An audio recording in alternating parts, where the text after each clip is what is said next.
You know, I don't know that there's really much to say than we said last night in our post-game comments. I just can't.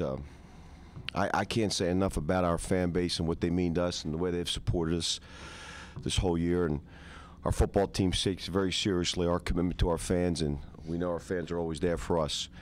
You know, when you take a look and you dissect the game a little bit more, when you can win the critical factors like we did yesterday, and it's 5-0 turnover takeaway, and we're able to win the run battle.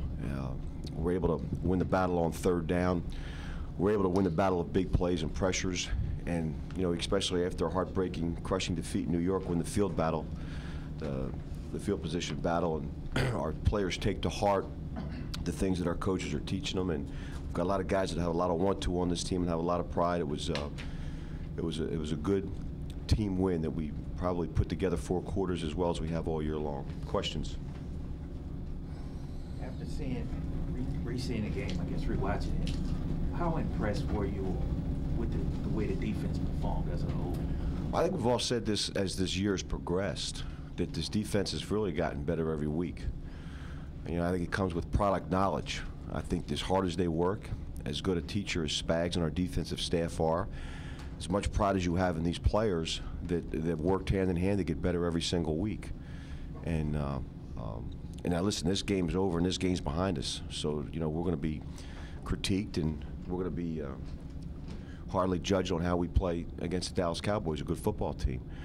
But listen, that's the year mark of a good player, and it's the year mark of a good coach, is to show improvement as the year goes on through practice habits, ongoing skill development, teaching progression, and it's something to hang your hat on to be proud of.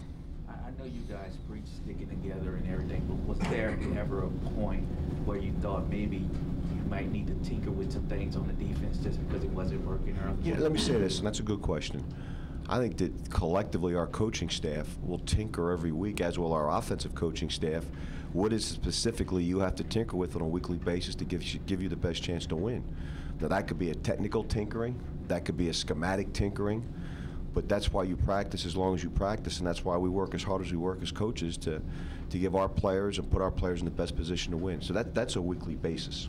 But to go away from our core beliefs, that's never changed.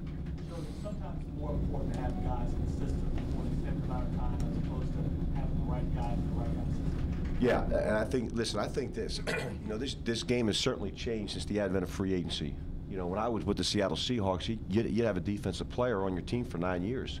I mean, I was with Jacob Green and Jeff Bryant and Eugene Robinson and Esby Glasgow for 9 years. You know, so, hey, these are guys that were in your system and grew within the system. Whereas now, where there's more of an influx of new players and your roster turnover is bigger every year, you've got to be able to make sure that you have qualified teachers that can teach a system. And we knew there was going to be a learning curve. And listen, there's nobody that's patient in this business. But hey, listen, our defense has progressed. They've learned the core beliefs of Spags. Spags has a better understanding of what he can ask a player to do and not be able to do, because schemes don't win, people win. And I think it's been very impressive to watch. Jordan, it's not the interception yesterday, but excuse me, I'm sorry. It's not just the interception yesterday, but Raphael Bush has made strides on special teams, and Joe Morgan has really made strides. It's fun to watch. It really is. You know, I've said to you guys before, anybody that's a newcomer to our team, it's really a race to adapt to the way we do things. And it's a race to adapt to the way we practice, to the way we install offenses and defenses, to the way we walk through what our teaching progression is going to be, to the way we educate our team every week on who the opponent they're facing. And listen, that's the real joy you take as a coach, to watch young people progress in the system and watch them get better as the season goes on. So it's been fun to watch. And at the end of the day, that's what really we are as coaches, as teachers. And you teach them what to do, how to do it, when to do it, why you're doing it, and watch their growth and the knowledge of the game, and you watch their growth as individual players. It's been fun. Cam Jordan leading this team in sacks, having a big year. How would you describe his personality, though? He's not like your average defensive lineman, is he? I don't know what that personality is. And again, I'm not. Yeah, listen, I'm not Sigmund Freud, and I'm not going into that. I know this. He shows up to work with a smile on his face every day, and he works hard every day to get better.